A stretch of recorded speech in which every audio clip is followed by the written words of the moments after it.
Dengue আক্রান্তের তালিকার শীর্ষে বরগুনা। প্রতিদিন গড়ে শতাধিক ডেঙ্গু রোগী ভর্তি হচ্ছে বিভিন্ন হাসপাতালে।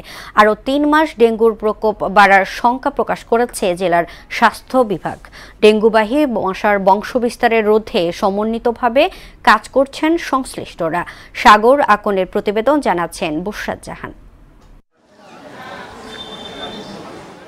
চলতি বছরের শুরু থেকে এ পর্যন্ত বরগুনা জেনারেল হাসপাতাল ও ৫টি উপজেলা স্বাস্থ্য কমপ্লেক্সে ডেঙ্গু আক্রান্ত হয়ে ভর্তি হয়েছেন ১৫৪৪ জন। সবচেয়ে ভয়াবহ অবস্থা সদরের দক্ষিণ মনসাতলী গ্রামে। আক্রান্তদের বেশিরভাগই সুস্থ হয়ে বাড়ি ফিরলেও বরগুনা জেনারেল হাসপাতালে ২ জন সহ প্রাণ হারিয়েছেন ৬ জন।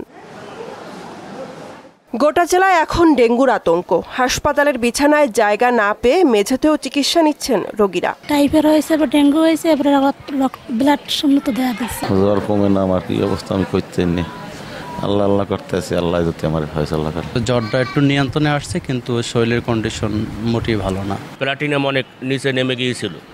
আল্লাহ ভরসা, এখন আস্তে আস্তে উপরে উঠতে আসছে। আমার বাড়ির তালতৈজ 7 মাইল দক্ষিণে।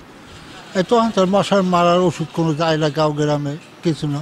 এখন পর্যন্ত আমার চোখে পড়ে নাই যে জেলা প্রশাসক থেকে কোনো রকম কোনো ব্যবস্থা নেওয়া হয়েছে। জেলার সিভিল সার্জন জানান, ডেঙ্গু আক্রান্তদের সুচিকিৎসা নিশ্চিতের পাশাপাশি জেলা প্রশাসনকে সাথে নিয়ে ডেঙ্গুর বংশবিস্তার রোধ করতে সমন্বিতভাবে কাজ করছেন তারা। বর্তমান পরিস্থিতি খুবই সংকটজনক। আমরা চিকিৎসা সেবা ব্যাহত হচ্ছে না, আমরা চিকিৎসা সেবা প্রদান করছি এবং বরগুনা জেলা স্বাস্থ্য বিভাগ, জেলা প্রশাসন, জেলা পুলিশ প্রশাসন এবং আপনার পৌরসভার সাথে সমন্বিতভাবে আপনার মশক নিধন সহ এই ডেঙ্গির কার্যক্রমকে সম্পূর্ণ জোরদার করা থেকে, চিকিৎসা সেবাটাকেও জোরদার করা থেকে সমন্বিত কার্যক্রম এখানে চলছে। বরগুনা সিভিল সার্জন কার্যালয়ের তথ্য অনুযায়ী জেলার বিভিন্ন হাসপাতালে বর্তমানে ১৭২ জন ডেঙ্গু রোগী চিকিৎসাধীন রয়েছেন।